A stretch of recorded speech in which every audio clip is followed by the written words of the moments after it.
Hey guys, so we're going to take a look at my Legend of Zelda collection. Now because I haven't done one of these videos in a fair while, I thought I might try and do a big one for the next one. So I decided to do Legend of Zelda. And as you can see, it's one of the bigger groupings of stuff I have in my collection, for a particular series anyway. So basically every single Zelda game is here, with the exception of Phantom Hourglass.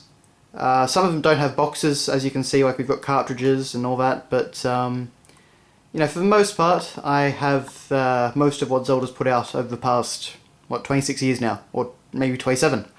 But anyway, so if we're going from left to right, we have you know, Zelda no Densetsu Hyrule Fantasy, which of course is the original Super Famicom, no sorry, not Super Famicom, the original Famicom version of the game. Which is on a floppy disk. We have the Legend of Zelda Game & Watch game, which I have showed off in a previous video, and you know, it's a game in itself. It's like one of the early handheld devices, and you know, kind of an interesting piece in Zelda history. We of course have Zelda 1 for the NES, Zelda 2, The Adventure of Link for the NES, A Link to the Past. We have Link's Awakening DX on the Game Boy Color. I don't have the original version of Link's Awakening, and I'm probably not really going to bother getting it. I think once you've got the DX version, you know, you don't really need it. Of course, we've got Ocarina of Time.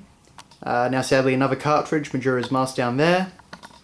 We've got the Oracle games up there, so there's Oracle of Ages and Oracle of Seasons.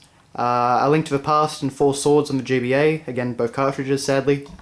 There's Wind Waker, which is the limited edition with Ocarina of Time Master Quest. Minish Cap. I think the chronology, because of the way I had to build this, the chronology gets a bit mixed up, but we've got Twilight Princess down there. And we've got Spirit Tracks up there. Four Swords Adventures up there. Link's Crossbow Training, that wonderful game. And of course Zelda Skyward Sword and Ocarina of Time 3D. Please excuse the glare. This is a bit of a shiny collection, so I've been trying to manage the glare as much as possible. And then down here we've got the Legend of Zelda Twilight Princess Premier Edition guidebook. We've got Legend of Zelda Moblin's Magic Spear children's book from the late 80s. The Oracle of Ages Scholastic books, which were from the early 2000s. Phantom Hourglass and Spirit Tracks guides. We've got a little Game Boy Color, or normal Game Boy carry case with Link from Ocarina of Time on it. That's what I had as a kid. And of course we've got the newly minted Hyrule Historia. So yeah. Quite a bit of Zelda stuff. It's always been one of my favourite series, so you know, I've always tried to buy anything that comes out for it. As far as collection goes, you know, my next steps are basically get a copy of Phantom Hourglass just to complete it. For the record, I have played and beaten Phantom Hourglass. It's just that was actually one of the very last games I ever traded in. So yeah, I just need to get another copy of that. And the other thing, of course, is get boxes for things like, you know, Oracle Seasons and, you know, A Link to the Past on GBA.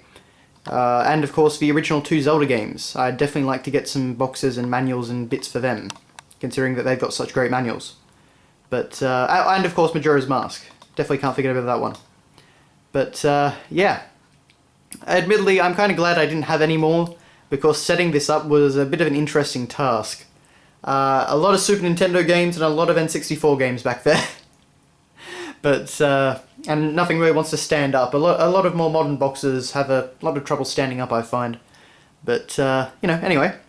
So that has been your look at my Legend of Zelda collection. Thanks a lot for watching, guys, and I'll see you later. Now to take it all down.